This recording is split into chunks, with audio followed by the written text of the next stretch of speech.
Today, we're talking about what actually happens in the body when you stop hormonal birth control.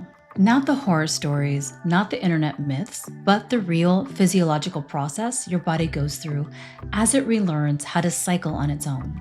Welcome, I'm Tierra Duncan, and this channel is all about women's health, from hormones and nutrition to fitness and stress.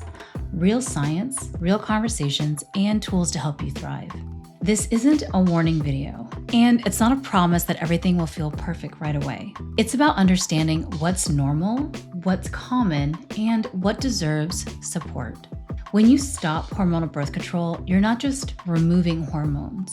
You're removing the signal that's been suppressing communication between your brain and your ovaries. For months or years, synthetic hormones have been telling your brain, "We're good, no need to ovulate." When that signal disappears, your body has to reestablish its own rhythm. That takes time, and that timeline looks different for everyone. Your hypothalamus and pituitary have to start sending consistent signals again. This is what triggers follicle development, ovulation, and progesterone production. For some women, ovulation returns quickly, within a few weeks. For others, it can take several months for that communication to stabilize. This delay doesn't mean your body is broken. It means it's recalibrating. The first few cycles of birth control are often inconsistent. You might notice longer or shorter cycles, irregular ovulation, lighter or heavier bleeding, and more PMS than you remember. That's because your ovaries are relearning how to coordinate estrogen and progesterone on their own. Progesterone, in particular, often lags behind at first. And progesterone is the hormone that supports calm mood, sleep quality, and cycle regularity. So early symptoms often make sense once you understand that piece. Hormonal shifts after stopping birth control can also show up externally. Some women notice acne returning or appearing for the first time, temporary hair shedding, and changes in appetite or weight distribution. This is especially common if birth control was suppressing androgens. When those hormones rebound, the skin and hair are often the first places you notice it. Again, this is information, not a failure. This is one of the most under-discussed parts. Hormonal birth control interacts with neurotransmitters like serotonin, dopamine, and GABA. When you stop, your nervous system has to adjust. Some women feel more emotional range, increased libido, and better motivation.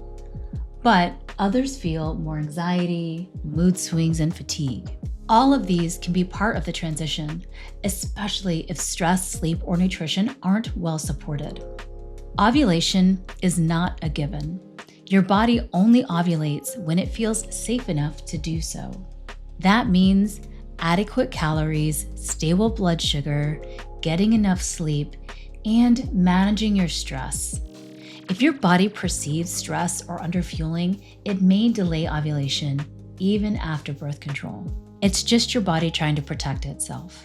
Some irregularity early on is common, but if you experience no period after 3 to 6 months, severe acne or hair loss, intense mood symptoms, or persistent cycle pain, those are signals worth paying attention to, not ignoring or trying to push through.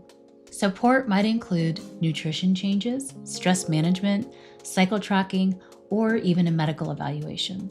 Stopping hormonal birth control isn't about getting back to normal. It's about letting your body express its normal, which may look different than it did years ago. Your hormones aren't failing you, they're communicating. And once you learn how to listen, everything becomes easier to interpret. Coming off hormonal birth control is a transition, not a test of willpower. Your body is rebuilding rhythm, communication, and resilience. With the right support, most women don't just get their cycle back, they understand it for the first time. If you want more evidence-based explanations of cycles, hormones, and post-birth control recovery, drop your questions in the comments. And if this brought clarity, make sure to like and subscribe for more weekly videos rooted in real physiology, not fear. And you can check out my new book, The Birth Control Illusion, which goes over birth control, hormones, and lifestyle factors that help support your cycle and your education. See you in the next video.